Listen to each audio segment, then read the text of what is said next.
यानी कि यहां पे अगर देखा जाए तो टोटल 5 क्वेश्चन जो आपका क्या है 8 नंबर और 7 नंबर में डिवाइड है। सुई सर स्टेप बाय स्टेप मुझे पहले समझा दो, आप आंसर नहीं भी बताओ तो मामला चलेगा, पहले बताओ अगर 5 क्वेश्चन 8 और 7 नंबर में है तो मुझे यह बताओ कि कितने शब्दों में लिखा जाए,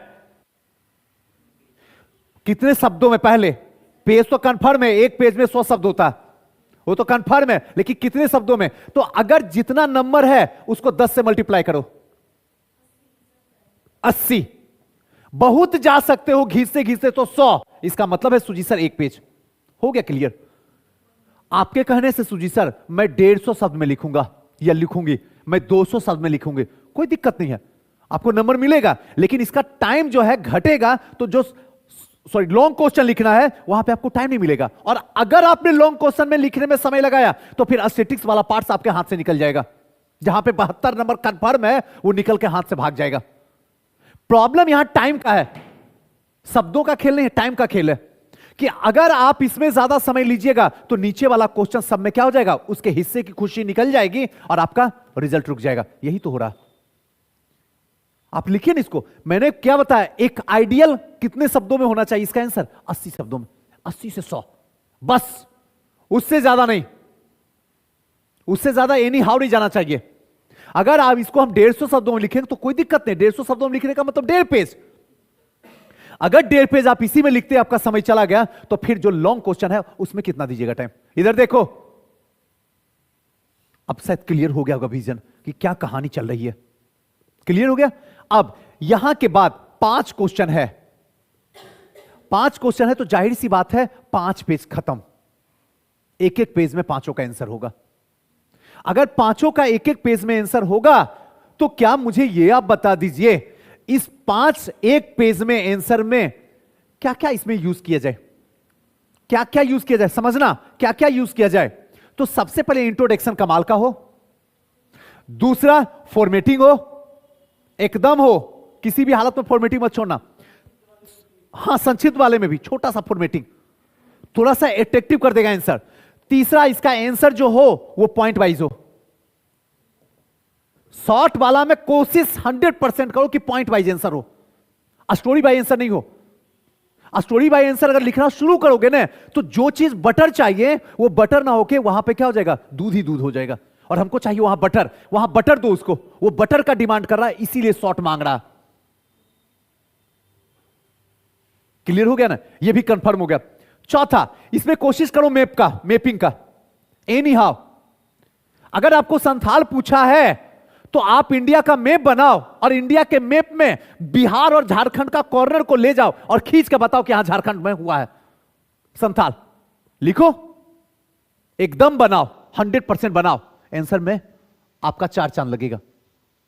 अब आपको पता चल गया कि शॉर्ट में क्या क्या हमको पुट करना, हो गया क्लियर। और फाइनली लास्ट में निष्कर्ष में 4 लाइन में क्या लिख देना, निष्कर्ष लिख के बाहर निकल जाना। देखो आपका आंसर क्या करेगा, कमाल कर देगा, सिलेक्शन झक मार के आएगा।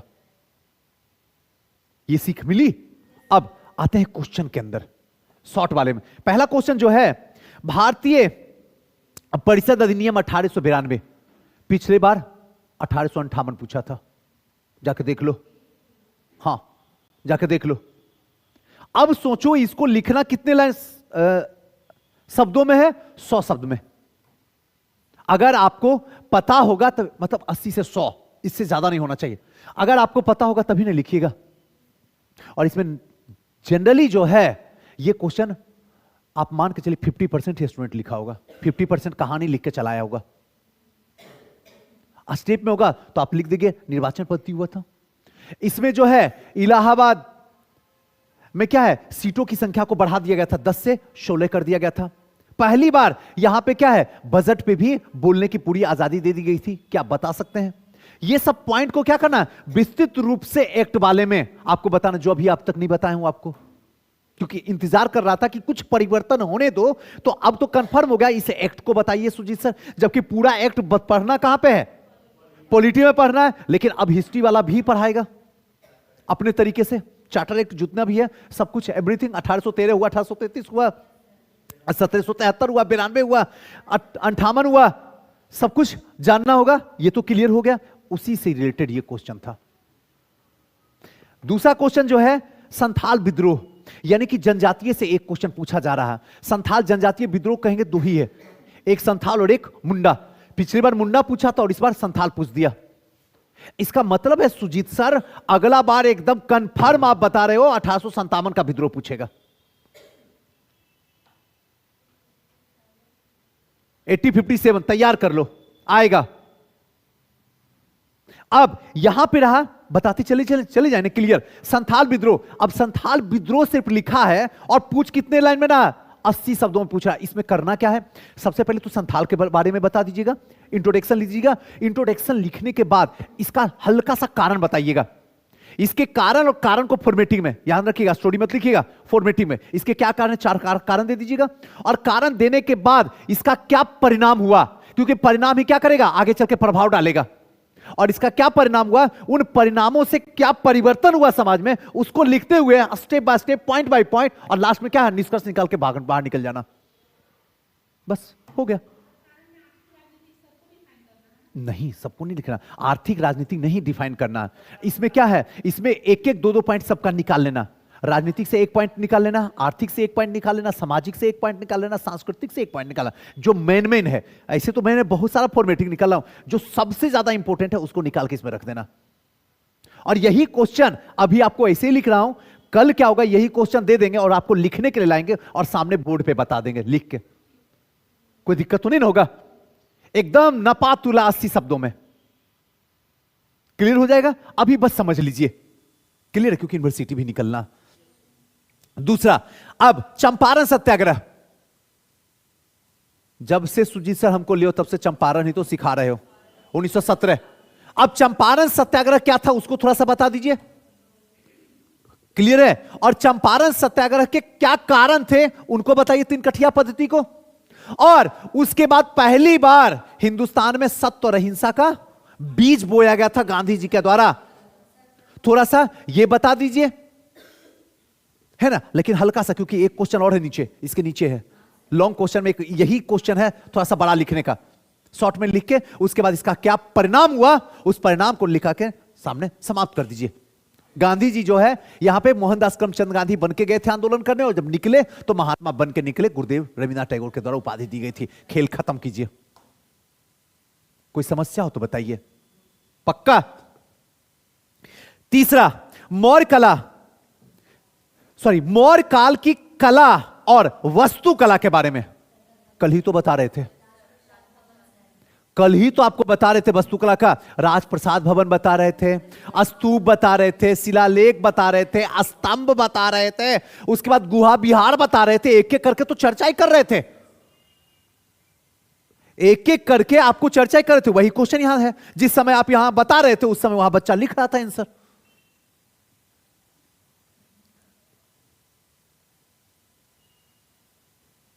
क्लियर है। देखो, जब अच्छे से पढ़ा जाता है ना और ईमानदारी से अगर आपको टीचर देता है ना, तो यहां पे हैप्पीनेस फील होती है, लगता कि नहीं डायरेक्शन बिल्कुल राइट है, बस आंसर राइटिंग सिखा दो सुजीत सर, कल्याण हो जाएगा। बाकी तो सब सीख ही रहे हैं, प्रॉब्लम आंसर राइटिंग में हो रहा। ये वही बात बता रहा। इसमें उसी का सिलेक्शन होगा जिसका आंसर राइटिंग जबरदस्त होगा, लिखने की कला टॉप में होगा। इसे तो बोलते हैं डेली लिखो, डेली लिखो, डेली लिखो। इसका आंसर बताने से क्या होने वाला है ना विवेक जी, अब आपको समझ में आ रहा होगा एब्सेंट करने का सजा क्या होता। नेक्स्ट, अब नेक्स्ट है प्राचीन काल में पूर्वी भारत के गुफा का चित्र। आधा लोग तो पूर्वी भारत समझ नहीं रहोगे कि पूर्वी भारत किधर के, पश्चिमी भारत ही तो नहीं है। हालांकि जो मेंस लिख रहा है ये नहीं कर सकता, लेकिन मेंस भी तो कई लोग ऐसे चले जाते हैं। पूर्वी भारत का सीधा सा मतलब क्या है, कहां के बारे में, गुफा के बारे में बताया। अगर मोटा मोटी देखिए तो अपना बिहार, बिहार वाला पूरा का पूरा इलाका, जैसे बराबर की पहाड़ियां हुआ, इन सब की पहाड़ियों में जिस तरीके से चित्रों का आकलन किया गया है उसके बारे में समझिए। अभी देखिए एक किताब देके गया है जो आपको बोल रहे थे कि कल ले लीजिएगा, अब तो कभी ना दे ना, उसमें था नहीं, तुमको दिए थे ना, पूरा किया हुआ था। हर एक डायरेक्शन में, चाहे नॉर्थ हो, ईस्ट हो, वेस्ट हो, साउथ हो। अब जब हम आपको पढ़ाएंगे, एक चैप्टर ये जुड़ गया, आपको पूरे अच्छे तरीके से बता देंगे। बिल्कुल क्लियर हुआ? कोई दिक्कत? आइए, हां दक्षिण। नेक्स्ट, अब इसका दूसरा जो बड़ा बड़ा क्वेश्चन है, अभी तक तो आपको हम बता रहे थे शॉर्ट क्वेश्चन, अब जरा लॉन्ग क्वेश्चन में नजर डालते हैं जो हम आपको देते हैं। अभी तक आपको हम जो सिखा रहे हैं, याद कीजिए, पिछले 10, 15, 20 दिन से लिखना शुरू किए हैं, आप देख रहे होंगे सब शॉर्ट क्वेश्चन, 100 शब्दों में, 150 शब्दों में, यहीं तक आके सीमित रह जाते हैं। यानी कि अभी शॉर्ट क्वेश्चन हमको सिखा रहे हैं चलने के लिए, ताकि आंसर राइटिंग में हमें क्या हो, परिपक्वता आ जाए। उसके बाद अब जो है ये 38 नंबर का है। अगर 38 नंबर का क्वेश्चन हो तो सुजीत सर जरा अब बताना।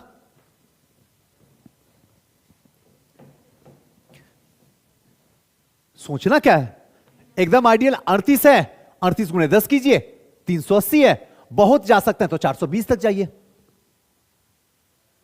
420 का सीधा सा मतलब है 4.5 पेज, काम खत्म, एक आंसर। 4.5 सफिशिएंट है, 5 नहीं पहुंचाएंगे, ज्यादा हो जाएगा, बहुत ज्यादा भागेगा। क्योंकि अगर ज्यादा जाएगा तो पीछे जो नीचे क्वेश्चन है, टाइम आपका लिमिट है, ध्यान रखिएगा, उसके बाद खेल खत्म हो जाएगा। तो यानी 4.5 पेज के आसपास लिखना है इस आंसर को, खेलना समझो। अब जरा क्वेश्चन पे आते हैं, क्वेश्चन क्या कहता है जरा समझते हैं। पहला क्वेश्चन देखिए, प्राचीन काल से बिहार शिक्षा और अध्यात्म का केंद्र रहा है, इसकी विस्तृत व्याख्या कीजिए। क्वेश्चन में कोई दम नहीं है, लेकिन जब लिखने बैठ जाओ ना तो दिमाग पूरी तरीके से क्या करेगा, दिमाग खराब कर देगा। इसमें क्या करा, प्राचीन काल से बिहार की शिक्षा और अध्यात्म का केंद्र, प्राचीन काल से ही रहा। यानी अगर प्राचीन काल का रहा तो Nalanda university, Bhagalpur university, exact Odantapuri, ये सब क्या है, शिक्षा का केंद्र है। इसी के बारे में लिखना। बताओ ऐसे अगर सिर्फ आप इतना बता दीजिएगा, कोई बच्चा कैसे लिखेगा? 4.5 पेज पहुंचाना है, हालत खराब हो जाएगा उसका लिखने में। अब आपको पूरा का पूरा अगर नॉलेज नहीं है तो संभव नहीं है। इसका दूसरा आके ट्राई कर लेते हैं एक बार, बच्चा एक बार दूसरा जरूर गया होगा, हम भी चलते हैं दूसरा क्वेश्चन की ओर। दूसरा क्वेश्चन देखते हैं, चंपारण नील आंदोलन का मूल्यांकन कीजिए तथा भारतीय स्वतंत्रता संघर्ष पर इसके प्रभावों का वर्णन कीजिए। एकदम मारो इसी को, 99.9% स्टूडेंट यही क्वेश्चन लिखा होगा। अब यहां पे आप स्मार्ट बनिएगा, सुजीत सर सब यही लिखा है, अगर मैं वो प्राचीन भारत वाला अगर लिख दूं ना, अध्यात्म और शिक्षा का केंद्र, तो हमको ज्यादा नंबर मिलेगा। दिमाग नहीं है क्या?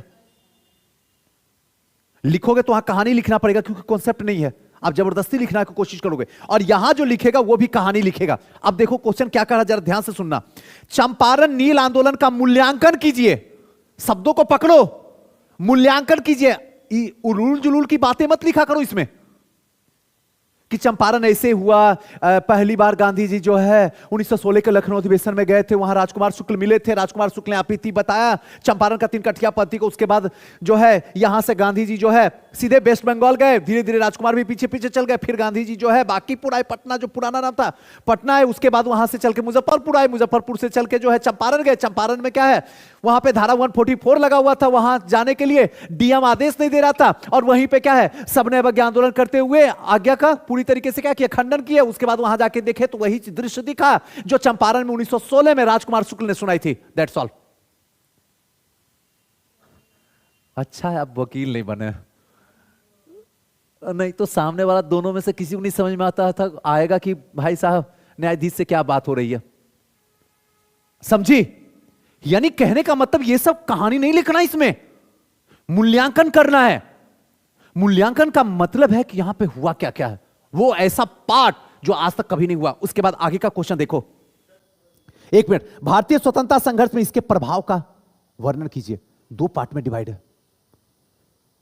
तो पहली बार भारत में क्या हुआ था, सत्याग्रह किया जाता है गांधी जी के द्वारा।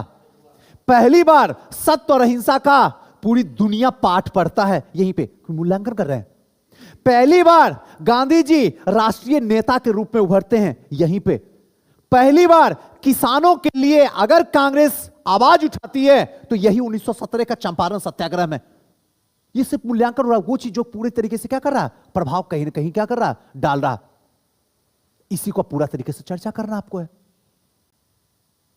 और फाइनली यह बताना है कि अब तक जितने भी आंदोलन 1917 से पहले, चंपारण सत्याग्रह से पहले हुए, उसमें कहीं न कहीं हिंसा अपना जगह लेकर रखे हुए था। यह पहली बार है जहां पे कोई हिंसा नहीं हुआ। और यही हिंसा नहीं, बल्कि आगे चलने के बाद फिर चाहे वो असहयोग आंदोलन हो, फिर चाहे वो शबने अवज्ञा आंदोलन हो, फिर चाहे वो व्यक्तिगत सत्याग्रह हो, फिर चाहे वो भारत छोड़ो आंदोलन हो, सब में यही सत्याग्रह का गांधी जी ने प्रयोग किया। इस तरीके से इसको आंसर को बढ़ा के लिखना। जो ऐसे लिखेगा उसी का होगा, बाकी जो कहानी लिखेगा उसका जाएगा जहन्नुम में। क्या नहीं बताएं हम क्या कहानी क्लास में? जरा कोई बता के दिखा दे। यही है लिखना। आगे चले। कोई दिक्कत, अगर कोई डाउट हो तो ऑनलाइन में किन्हीं को कोई दिक्कत हो तो बताइएगा, क्योंकि स्क्रीन इधर है इसीलिए इधर देखते हैं। क्लियर? आइए आगे चलते हैं। अभी कहां सूजी सर? एक क्वेश्चन तो अभी और है बचा हुआ।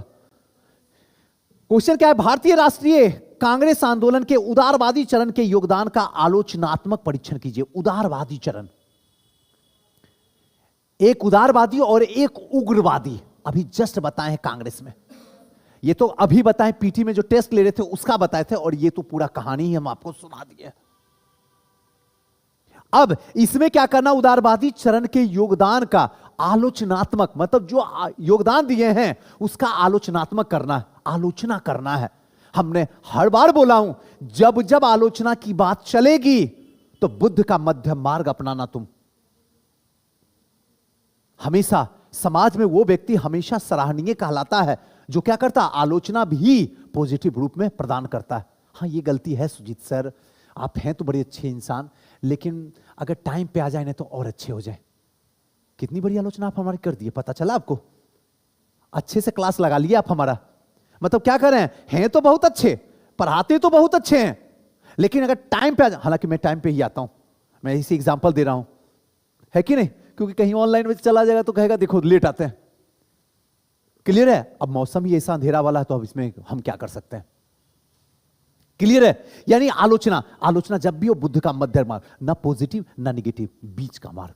और वो कब आएगा? जब आप कंटिन्यूटी में फिर से क्या कीजिएगा? आंसर राइटिंग कीजिएगा। ये तो क्लियर हो गया, धरती पे कोई नहीं बचा सकता। इसको लिखने के लिए कम से कम 500 क्वेश्चन आप लिख के अपने टीचर से चेक करवा लीजिए, तब इसको लिखने लायक बनिएगा।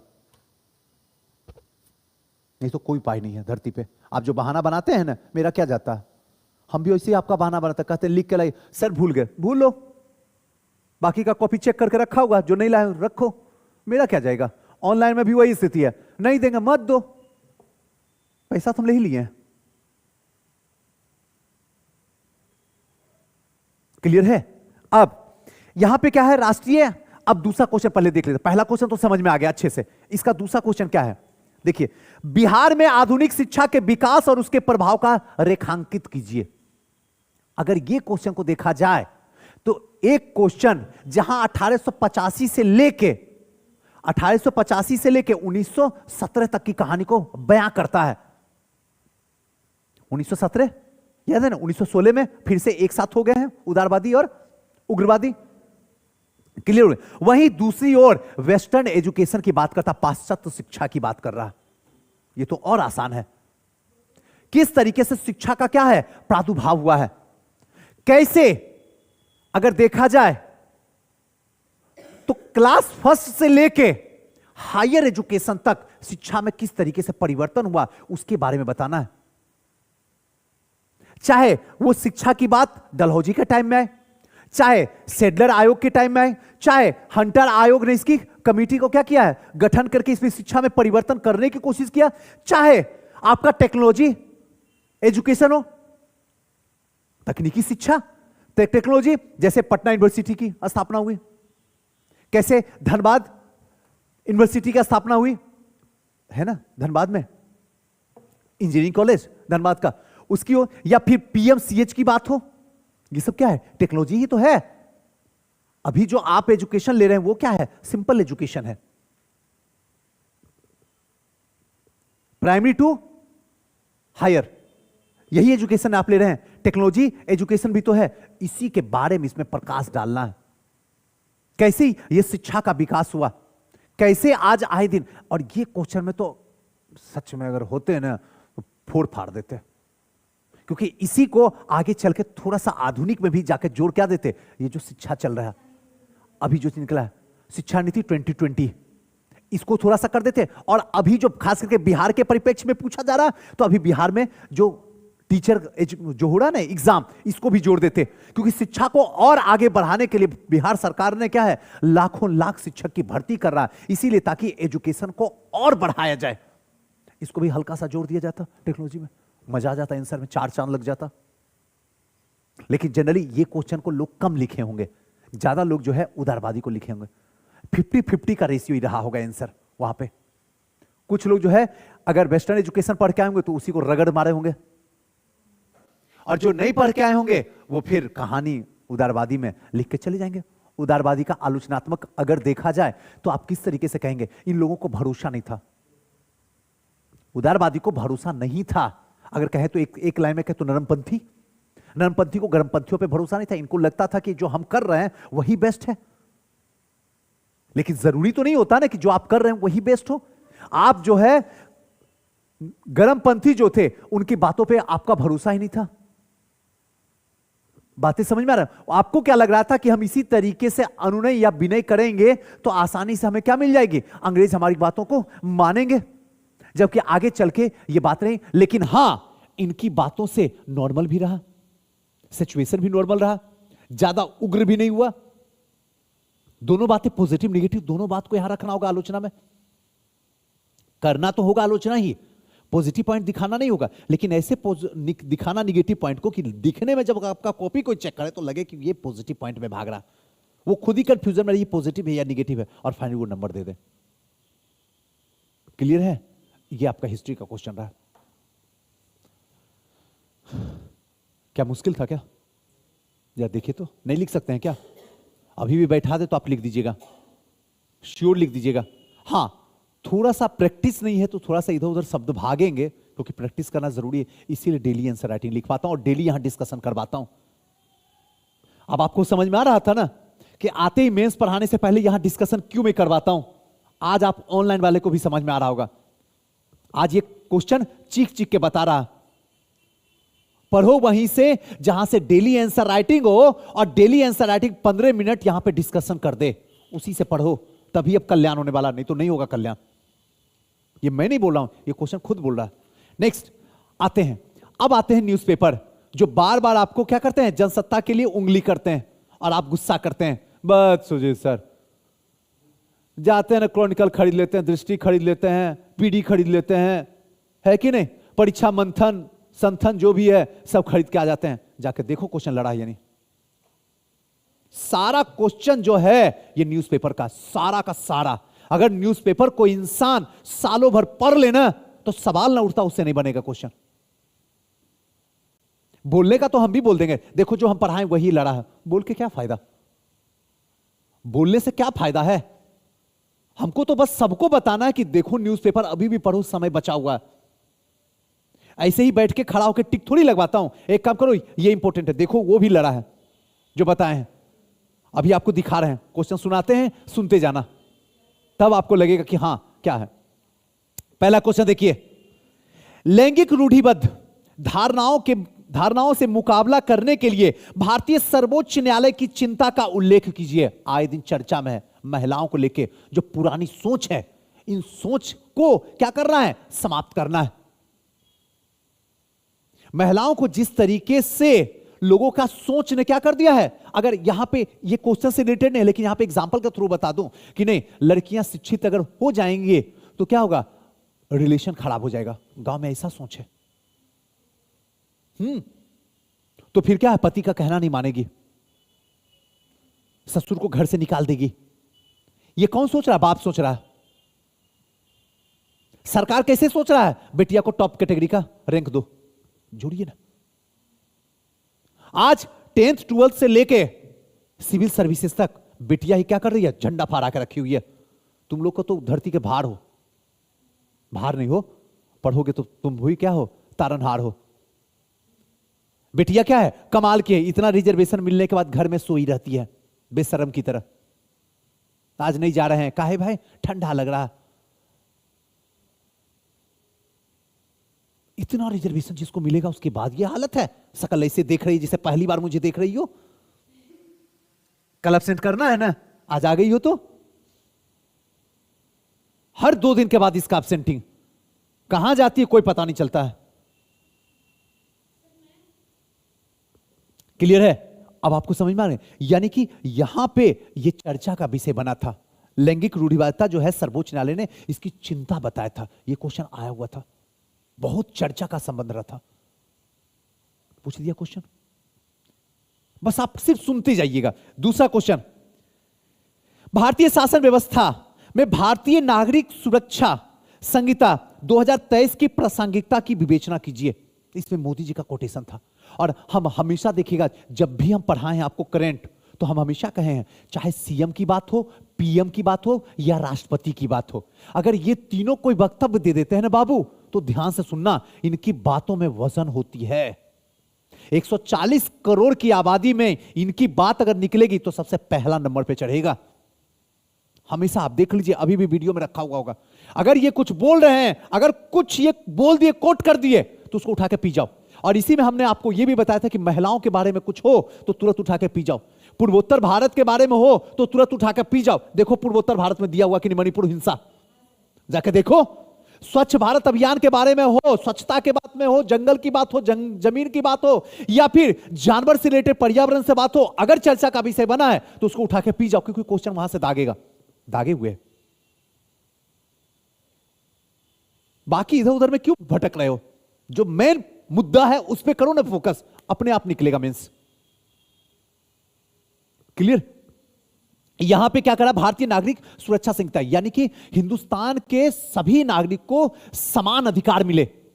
यानी जो कानून बने ना वो क्या हो, संपूर्ण भारत पे बराबर का हकदार मिले। ऐसा नहीं है कि वो क्या है, मणिपुर की हैं तो उन पे ये कानून अलाउ नहीं हो, ये कहां की है, कश्मीर की हैं, इन पे लागू ना हो, ये कहां की है, बिहार की हैं, इन पे लागू ना। अगर कानून बने तो क्या हो, सब पे समान अधिकार हो। क्लियर? नेक्स्ट,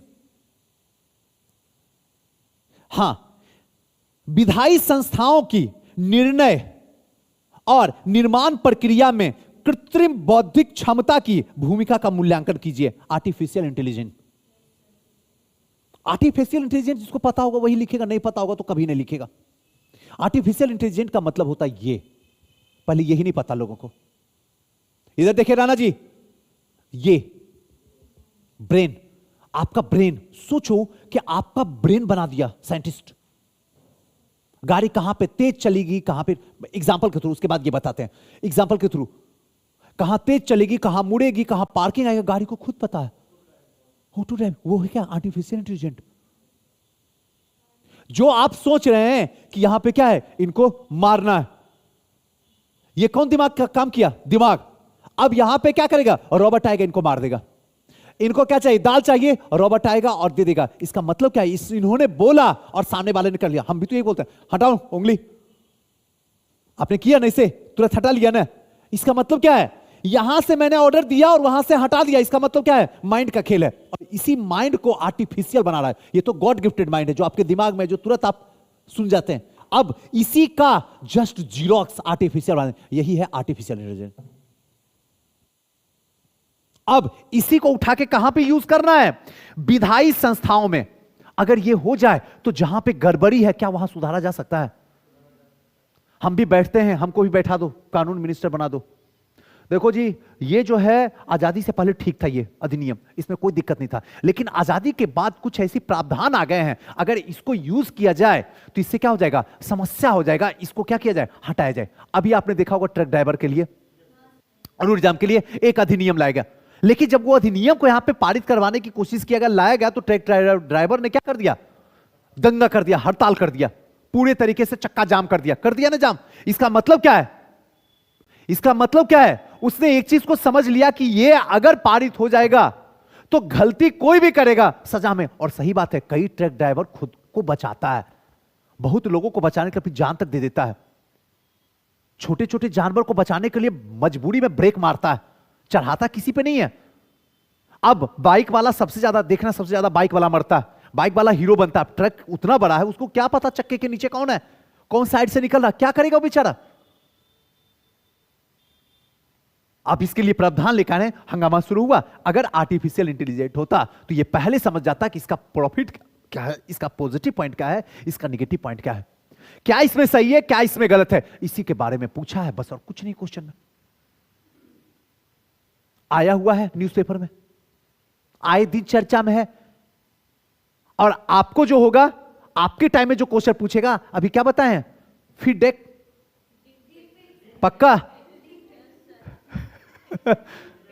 इसमें क्या है, आपके फोटो को ही क्या किया जाएगा, बदल दिया जाएगा, पता ही नहीं चलेगा आपको, बारीकी से भी देखिएगा तो नहीं पता चलेगा। साइबर क्राइम आने वाला टाइम में यही होगा, डीप फेक चर्चा का विषय है, आएगा ही आएगा, देखिएगा। और फिर कहिएगा चिल्ला के, ये तो कोई है ही नहीं। अरे रोज दिन न्यूज़पेपर में आए दिन आ रहा, जिस दिन से चर्चा हम करवाए हैं, पूरा डिटेल्ड और डिट्टो पूरा हिस्ट्री बताएं, तब से आए दिन 6-7 दिन चर्चा में रहा, उसके बाद चला गया। 1 जनवरी को होगा, क्वेश्चन आ जाएगा, तो कहां से क्वेश्चन आया, फिर कोई टीचर आएगा, आके उसका आंसर बताएगा, आंसर देखते रहो। आंसर देख के क्या करोगे, अब तो गया खेल, पहले सीखो तो आ कहां से रहा क्वेश्चन। क्लियर। नेक्स्ट देखिए, वैश्विक वेतन प्रतिवेदन 2022-23 के मापदंडों एवं प्रभावों का क्या करना है, विवरण देना है। वैश्विक वेतन अगर यह देखा जाए तो कहीं ना कहीं किससे है, इकोनॉमी से जुड़ा हुआ है पूरी तरीके से। है तो ये करंट, लेकिन ये करंट जो है इकोनॉमी से जुड़ा हुआ है, और नेशनल नहीं इंटरनेशनल से जुड़ा हुआ है। इसका जाहिर सा मतलब है सुजी सर, ये वही बनाएगा जो डेली न्यूज़पेपर पढ़ेगा। अभी इससे पहले जो हमने आपको दिया वो किससे दिया था, तो करंट अफेयर सुजी सर, लेकिन ये एआई जो था वो साइंस टेक्नोलॉजी से जुड़ा हुआ था। पता ही नहीं बच्चों को, समझाने वाला बताने के लिए तैयार नहीं कि कहां से आया, बस करंट करंट रटा। अरे करंट में कहां से आया है वो तो बताओ। नेक्स्ट देखिए, उसके बाद नेक्स्ट पहला जो बताए थे, भारतीय शासन व्यवस्था, भारतीय नागरिक सुरक्षा, ये प्रॉपरली पॉलिटी का क्वेश्चन है। क्लियर है। लैंगिक रूढ़िवादिता, ये क्या है, सोशल का है। देखिए ना, एक एक पार्ट को देते जा रहा है, जैसे बताए थे जीवन का 4 क्षेत्र। राजनीति, इधर देखो अंजलि, राजनीतिक, आर्थिक, सामाजिक, सांस्कृतिक, धार्मिक, उससे सबसे जुड़ा हुआ है। और वैज्ञानिक, विज्ञान, उससे जुड़ा हुआ क्वेश्चन आ तो गया, 4 तो आ गया। समाज से आ ही गया, लैंगिक, राजनीति से आ ही गया, समान नागरिकता, एआई, टेक्नोलॉजी, विज्ञान से आ ही गया। और नेक्स्ट जो है इकोनॉमी, वैश्विक वेतन, आ तो गया सब। नेक्स्ट क्वेश्चन जो है, मणिपुर संकट चर्चा में था, भयानक चर्चा में था, जबरदस्त चर्चा में था, धरती पे कोई रोक नहीं सकता है। पढ़ा सबको ही होगा, लेकिन जो आयोग को चाहिए वो कोई नहीं दिया होगा। जो देगा उसी को नंबर मिलेगा, वही आपको इंटरव्यू में दिखेगा। क्योंकि मणिपुर संकट एक बहुत बड़ा है, जिसमें राजनीतिक, आर्थिक, सामाजिक, सांस्कृतिक, आपको बताना होगा इस क्वेश्चन में क्या कारण था, क्या समाधान हुआ, किस तरीके से पर्यावरण पे प्रभाव डाला, किस तरीके से राजनीति पे प्रभाव डाला यह घटना, किस तरीके से इकोनॉमी पे प्रभाव डाला यह घटना। बात समझ में आ रहा है ना। इन किन किन दोनों के बीच में यह घटनाएं का अंजाम दिया गया था, अगर पता होगा तभी नहीं लिखोगे, नहीं तो पूरी कहानी लिखते रहो, कुछ नहीं कोई कर सकता। इसीलिए आंसर राइटिंग। अब शायद दिमाग आपका खुल रहा होगा, अगर खुल रहा होगा तो, नहीं तो कुछ भी मैं भी नहीं कर सकता हूं। घूमते रहिए। चले काजल, निकले, नहीं बोल रही है। चलिए एक क्वेश्चन और है इसमें, यह कैसे प्रतिबिंब होता है कि G20 में भारतीय नेतृत्व प्राचीन दर्शन वसुधैव कुटुंबकम, विश्व एक परिवार के रूप में का पालन करने के प्रति प्रतिबद्ध है। भारत की G20 में वैश्विक सहयोग एवं विकास के योगदान की भूमिका का दर्शन के साथ कैसे संरूपित होती है, इसका मूल्यांकन कीजिए। 38 नंबर का कुछ नहीं, क्वेश्चन बड़ा है, आंसर छोटा। G20 के बारे में बताना। जनरली इन दोनों क्वेश्चन में मणिपुर और G20 में ज्यादातर लोग जो है G20 लिखा होगा, आसान है।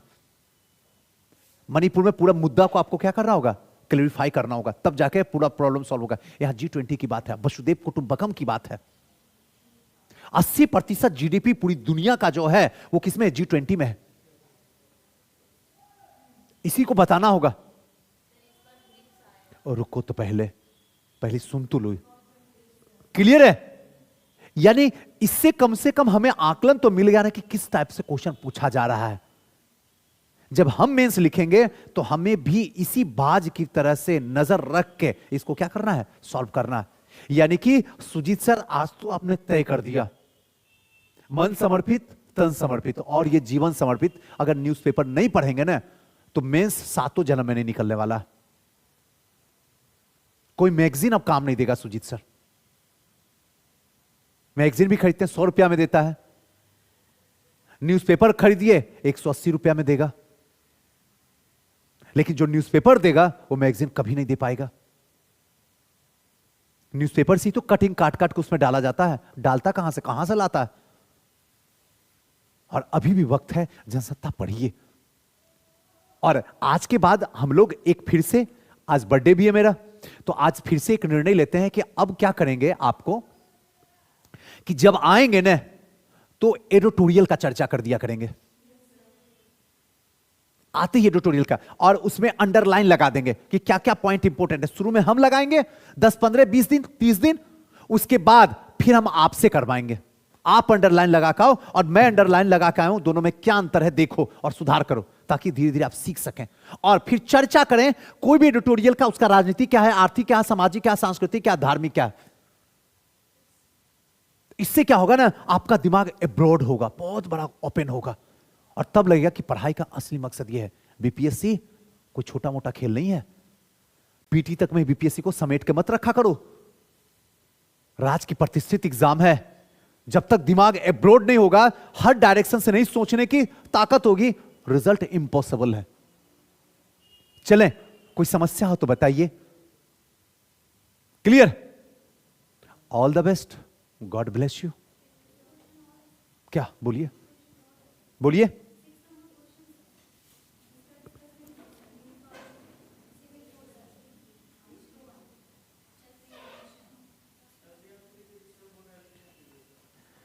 अच्छा, हाँ हाँ हाँ, एक चीज और,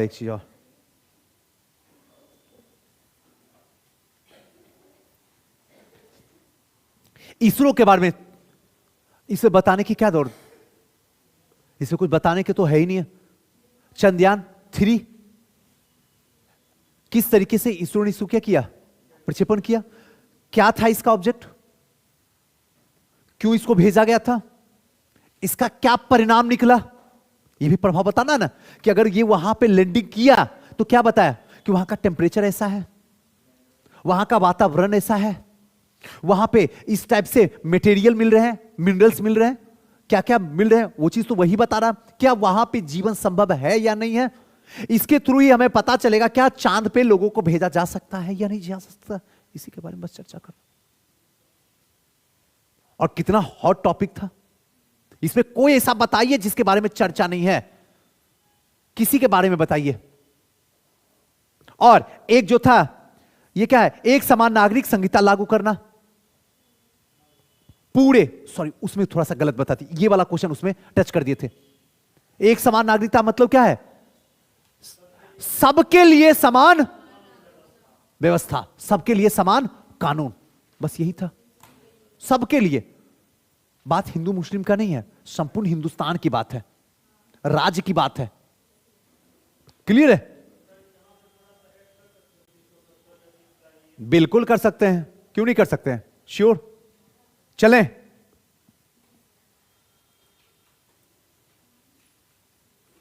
आज की क्लास को यहीं पे विराम दे देते हैं, है ना। फिर मिलते हैं आपसे नेक्स्ट क्लास में।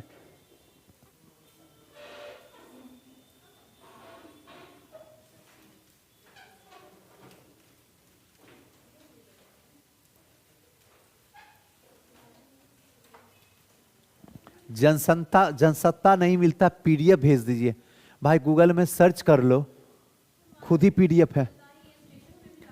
नहीं, गांव में नहीं मिलता, गांव में कौन लाता है सब, गांव में तो अभी भी प्रभात खबर चलता है।